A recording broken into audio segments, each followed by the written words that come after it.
Time now for weather with Nebraska Extension Ag Climatologist and Market Journal Chief Meteorologist Al Dutcher. And Al, always a lot going on in the forecast as harvest chugs along. What's the big story this week?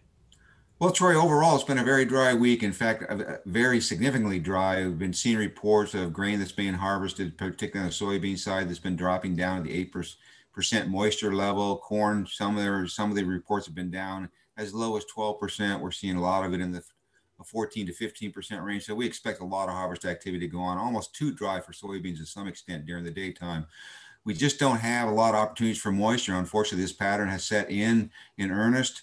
The biggest fear was as we went into this fall that we see these dry conditions with the La Nina building. It's exactly what is happening. There is one opportunity for precipitation during the 7-day forecast.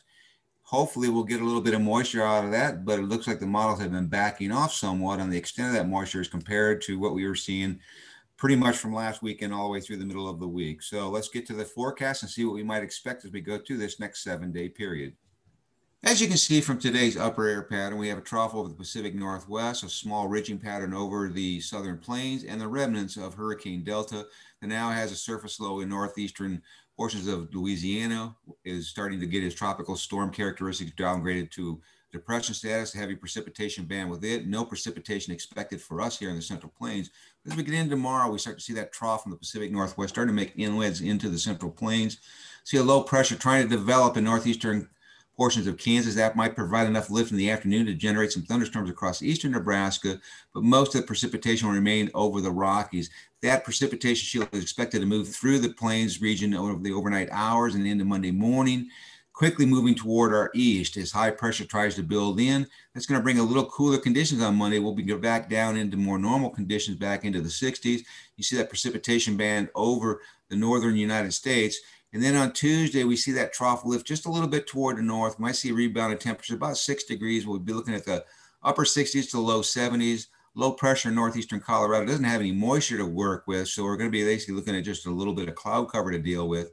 More importantly, that trough tries to regenerate itself and dig down a little bit farther south, bringing that cool area into northern Nebraska, but we will still remain fairly warm in southern Nebraska, probably looking at mid-70s.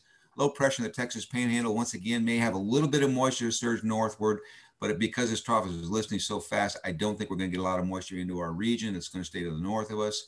And by Thursday, we're going to see some cooler air move in, so that rebound into the 70s will probably drop us back down into the lower 70s, upper 60s as high pressure settles in. We see most of the precipitation over the Great Lakes in the form of scattered snow shower activity. And on Friday, that trough starts to lift out, and we start to see a ridge building back in. See low pressure set up along the Rocky region.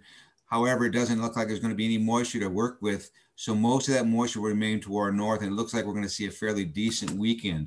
The 8 to 14-day forecast indicates that cool air, as it comes over the northern Rockies, will dive down in once again to reinforce that trough in the east, meaning cooler conditions to our east, warmer conditions to our west. And in terms of precipitation, there just is no moisture to work with, so we're looking at a very dry forecast.